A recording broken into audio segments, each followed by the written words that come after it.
Paz do Senhor, meus queridos irmãos, saudações em Cristo, saudações aos meus prezados seminaristas, né? Que Deus possa abençoar a vida de cada um de vocês.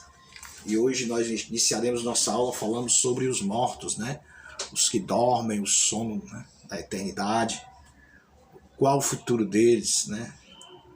É bom a gente ter esse conhecimento antes de nós entrarmos na aula de escatologia propriamente dita, porque a aula de escatologia propriamente dita tem tudo a ver com os mortos, né? Porque se eu espero um futuro, mas se eu morro, e aí? O que acontece? Aquilo que Deus preparou para a igreja, eu vou fazer parte se eu estou morto? Se eu estou morto, que eu estou falando fisicamente, lógico, né? Então, é desses assuntos que nós vamos tratar hoje, né?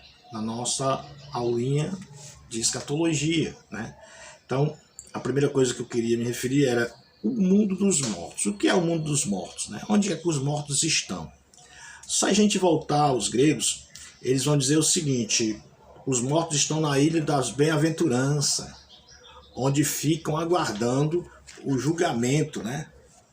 Por 3 representantes do mundo subterrâneo. Se o morto tivesse sido bem bom durante sua vida e os juízes estabelecerem sua retidão, ele podia entrar nos campos elíseos, né?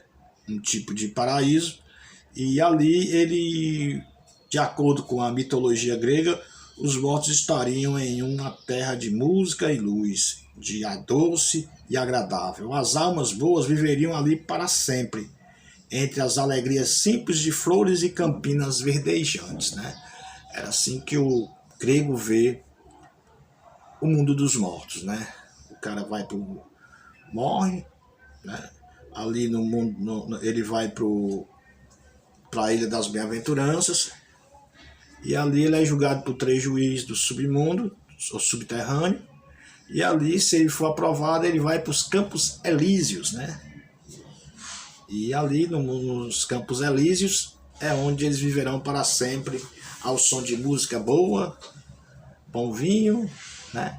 Aquele ar suave e aquela alegria imensa, né? Aquela alegria simples, né?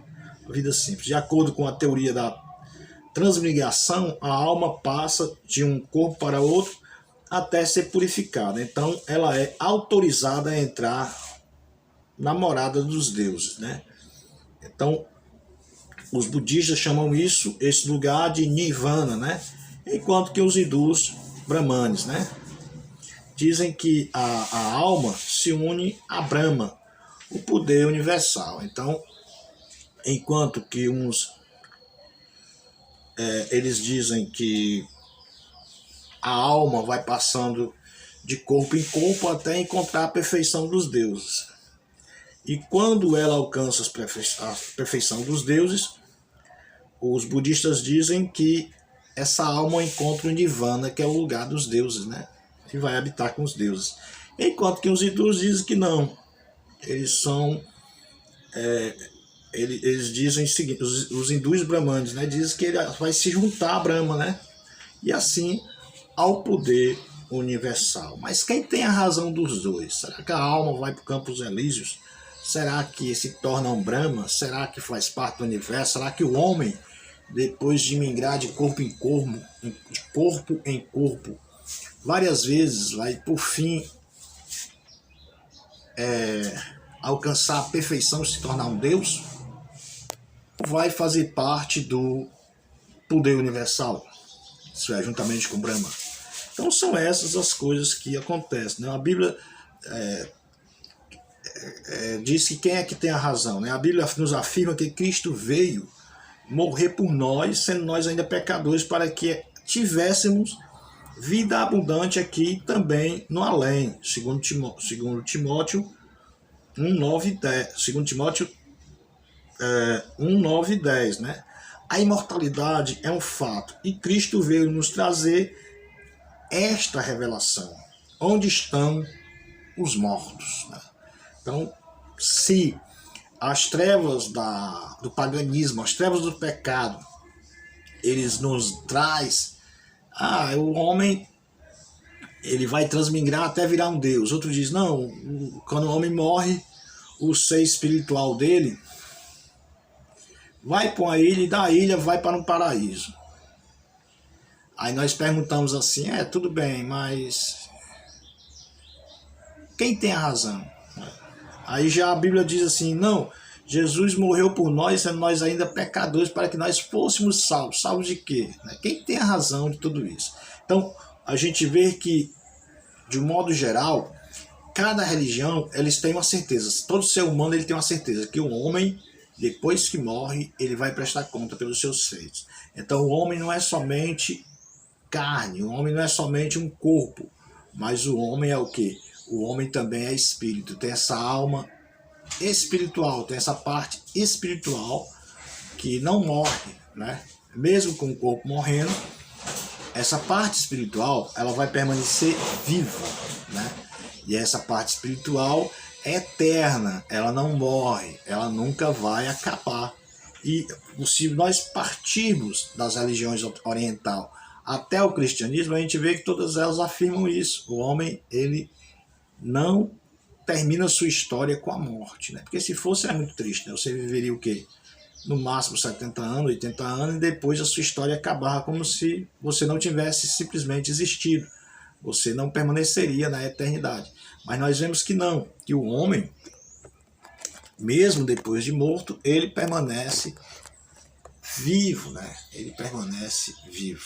O seu ser espiritual, ele não morre, né? E as religiões, desde os sábios gregos até os hindus, até os indianos, até aquelas pessoas que habitavam a Ásia Central, eles tinham consciência disso, que a morte não é o fim da história do homem.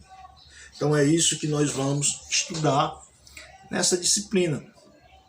Então o apóstolo Paulo ele afirma para Timóteo, na sua segunda carta, no capítulo 1 e 9, o seguinte, vamos ler, né? Olha, confere aí ó, o que Paulo diz.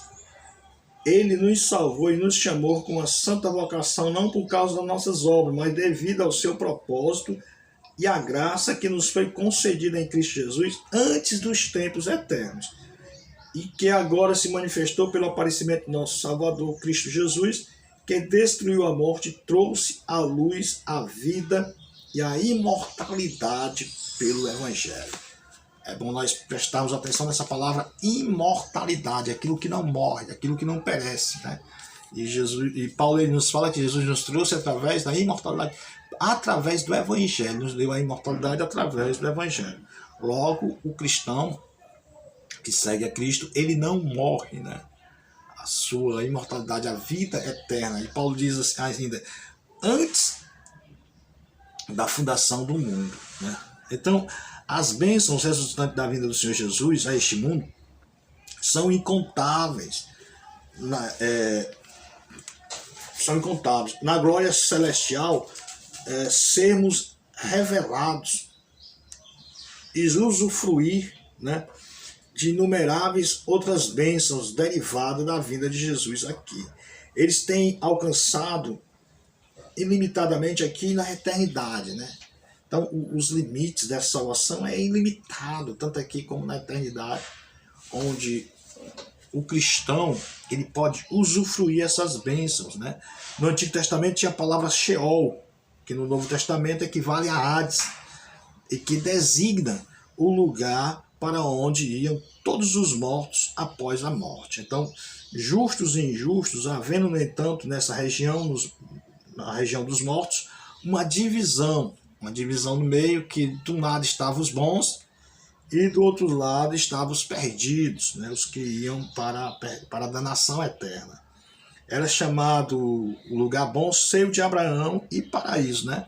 Já o lugar dos ímpios era medonho, né? Cheio de dores e sofrimento, estando todos plenamente conscientizados dos seus pecados, né? No Novo Testamento, 3 palavras tratadas pela palavra inferno em português, né? O inferno de Lucas 16, 22, 23, por exemplo, é tradução da palavra grega Hades, né? Por outro lado, o inferno na tradução de Mateus 23, 3 é a tradução do grego Geena, enquanto que o inferno de 2 Pedro 2 e 4 é a tradução de Tártaro, depois da ressurreição de Cristo, tudo isso mudou, né? Antes de morrer, Jesus ele prometeu que as portas do inferno não prevaleceria contra a sua igreja. Mateus 16 e 18. Isto mostra que os fiéis de Deus não desceriam mais ao Hades, isto é, a divisão reservada ali para os justos. O verbo indica futuro. A mudança ocorreu por ocasião entre a morte e a ressurreição de Cristo, né? Então, pois ele disse ao ladrão arrependido: hoje estarás comigo no paraíso. Lucas 23 e 43. Sobre isto diz Paulo: ele, quando subiu às alturas, levou cativo o cativeiro. Efésios 4, 8 e 9. Então, não termina aqui o nosso estudo, porque a gente tem que dar continuidade a esse estudo do nosso livro. Então, onde estão os mortos hoje, né? Os que dormem no Senhor? Onde estão os crentes, né? Os mortos, né? Os cristãos mortos, porque dormem no Senhor, estão no céu, pois o paraíso está até agora ali, né? Como um dos resultados da obra redentora de Jesus Cristo, né? Em 2 Coríntios 5,8 nos diz isso. No entanto, por ocasião do arrebatamento da igreja, seus espíritos virão com Jesus e unir-se-ão a seus corpos ressurretos e subirão com Cristo já glorificado. Depois de Cristo subir para o céu, né? A Bíblia nunca mais se refere ao paraíso como estando em cima ou no alto, digo, estando embaixo, né? Desse ponto em diante, todas as referências no Novo Testamento falam da localização do paraíso como estando em cima ou no alto. Já dissemos que na manhã da ressurreição, antes de Cristo permitir que Maria Madalena ou seus discípulos o tocassem, ele desceu ao Seol, né? Ali ele libertou os mortos justos que estavam no paraíso, né? Seio de Abraão, e transferiu o seu local esperado para um ponto situado nos lugares celestiais. Pois nessa ocasião que ele levou cativo o cativeiro, ou a multidão de almas cativas, os mortos justos, esperando no Sheol Hades pela consumação da obra de Cristo. Então, se você for descrever o mundo dos mortos no Antigo Testamento, você teria um lugar reservado aos justos. No meio desse lugar espiritual teria o abismo, desenhe um mapa aí na sua mente. E do outro lado teria um lugar reservado aos ímpios. Então, tinha um lugar reservado aos justos, no meio teria um abismo, por isso que o Abraão diz para o rico e Lázaro que ninguém pode passar de um lado para o outro, que no meio desse tinha um grande abismo, e do outro lado o lugar reservado aos ímpios, né? Esse lugar reservado aos justos foi o que Jesus, depois da sua ressurreição, ele transportou para os lugares celestiais. Aí ficou só o abismo, onde tem demônios mais que malignos, conforme Judas, né, diz que ele reservou em prisões nos abismos, né, demônios malignos ali, e do outro lado os mortos que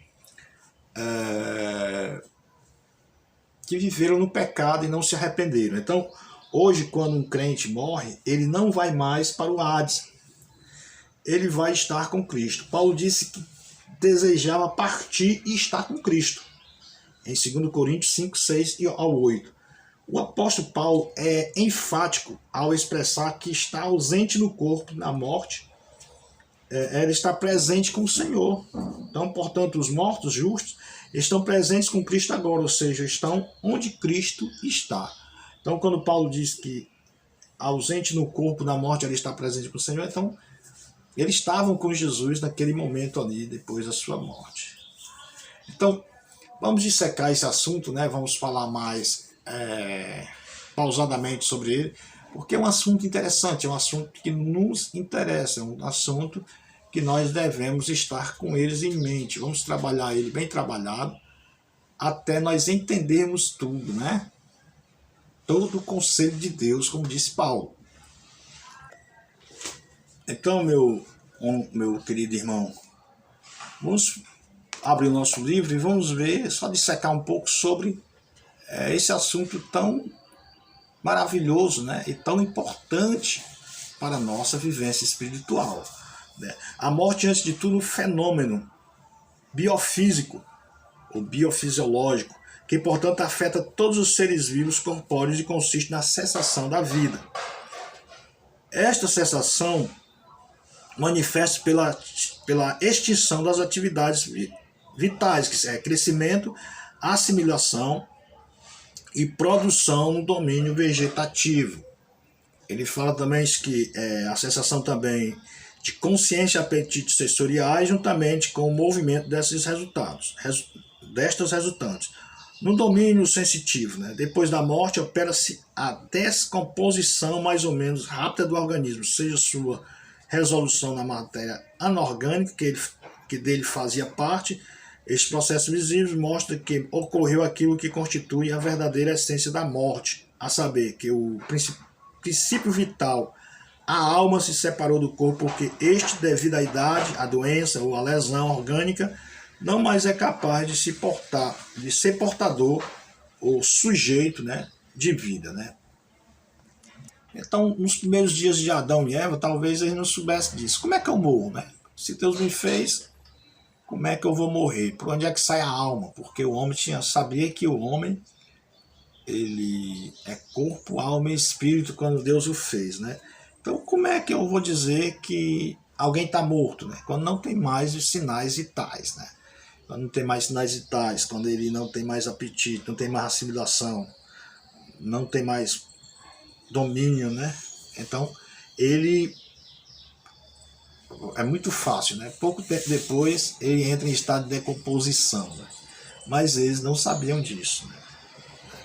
Então, o próprio processo de decomposição, ele revela que o corpo não tem mais vida. Mas o que é a morte, né? É a separação do homem espiritual do seu homem exterior, né? É a separação, a gente poderia definir que a morte seria a separação do corpo, do eu visível do eu invisível, né? Porque o nosso corpo, nossas mãos, nosso rosto, nosso cabelo, nosso corpo é a caixa onde está o mais importante, o espírito, o eu espiritual. Eu poderia chamar que alguns mestres da teologia dizem que o corpo é o involúcro da alma, é a caixa, né? É a caixa de madeira onde está o mais precioso, né? Pode ser o de barro também, onde está o mais precioso, que é o espiritual. Quebrou, acabou, mas no entanto o espírito ele continua, a parte espiritual ela continua, e é disso que nós precisamos tratar. Por isso que nós sempre tratamos da imortalidade, a gente sempre tratando do eu espiritual, porque é o mais importante do que o eu corpo, porque tem a imortalidade. Aí você vê a expressão imortalidade da alma, imortalidade do espírito, a mortalidade da vida, que é do corpo, a fatalidade da vida, que é a fatalidade do corpo, né? Então são expressões que expressam o nosso conhecimento sobre a vida, né? Presente e a futura também. Então, com essa separação, as almas, separação entre o espírito e a alma, aliás, entre o espírito e a alma, e o eu espiritual e o eu material, é que a gente chama de morte. Com essa separação, as almas das plantas e dos animais perecem, por não mais poder existir sem o corpo, né? Pelo contrário, a alma espiritual do homem começa a sua sobrevivência supracorporal, imortal, devido ao qual seu pensar já não aparece ligados ao corpo. Mas de nenhum modo deixam de existir, porque a alma humana é imortalizável, né? Embora não seja imortal como querem alguns. Somente Deus é imortal. A alma humana é imortalizável. Lógico, quando ele está falando em partes, né? Logo, amados, tanto as plantas como os animais, quando eles morrem, suas vidas estão no corpo em si mesmo, né? Então eles não prosperam, eles morrem juntos, né? Então por isso que se acabam logo. Mas já o homem não, o homem é imortalizável, né? Imortalizável que ele está falando, porque é diferente do imortal Deus, né? Por que Deus é imortal? Porque Deus sempre existiu e sempre existirá, é eterno.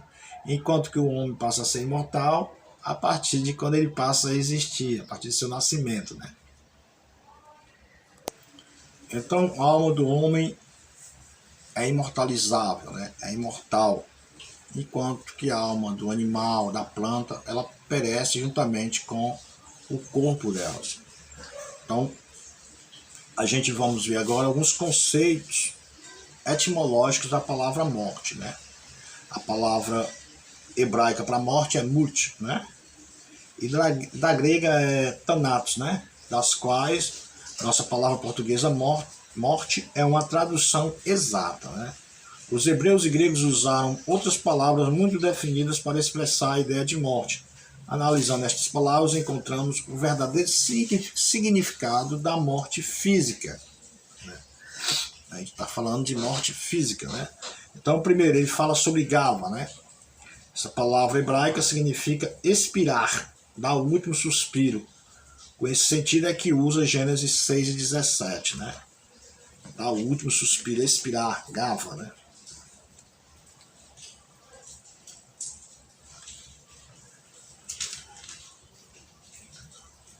Que diz: farás na arca uma janela de um côvado de altura e na sua lateral farás porta de arco fazendo com andares, baixo segundo o terceiro. 17. Porque estou trazendo o dilúvio sobre a terra para destruir debaixo do céu todo ser em que há fogo de vida. Tudo que há na terra expirará. Então, morte aqui, expirar, né? Ou gava, né? No sentido hebraico. Já teleute, né? Essa palavra grega significa fim, o término de tudo, né? Nesta figura, em Mateus 2:15, onde se diz que Jesus esteve no Egito até a morte de Herodes. E, é dizer, até o fim da vida de Herodes, né? Teleute, né? E Mavet, esta é a outra palavra hebraica que significa separação. Implica-se, sobretudo, a ideia de separação entre alma e corpo, em Gênesis 25:15. Diz: e aconteceu depois da morte de Abraão, isso é, depois que separou a alma do corpo de Abraão. É aquele sentido que eu digo, né? Que a morte é a separação do ser espiritual do ser material, né? O eu espiritual do eu material. Vamos ver essa referência, né? Que diz: depois da morte de Abraão, Deus abençoou Isaac, seu filho, e Isaac habitava perto de Ben-Lairoi. Depois da morte, né? Que é o que a gente falou, Mavet, né? Então, anaireses, né? Esta é outra palavra grega que significa elevação, ou seja, levantamento. Em Atos 8:1 diz: e Saulo consentia na morte de Estevão, isto é, Saulo, sem pensar e sem querer, consentia no levantamento ou elevação de Estevão a outra vida, né? Levantar, né? Levantar a parte espiritual da material, né? Partiu para cima, né? Então, levantamento, elevação, subiu, né? A alma de Estevão, né? Subiu naqueles dias. Olha só o que diz a minha versão aqui. E Saulo aprovou a sua morte, né? No grego significa elevação, né? Levantamento, né? Meus irmãos, vamos terminar aqui, né, esse primeiro vídeo. Depois a gente dá uma continuidade, né? Mas é bom a gente ficar só com a definição agora e com o que já foi falado, né? Muita água mata a planta. Vamos ler um pouquinho, de pouquinho, que é para nós entendermos melhor. O bom é a gente entender o que a gente está falando. Então, até o próximo encontro. A paz do Senhor.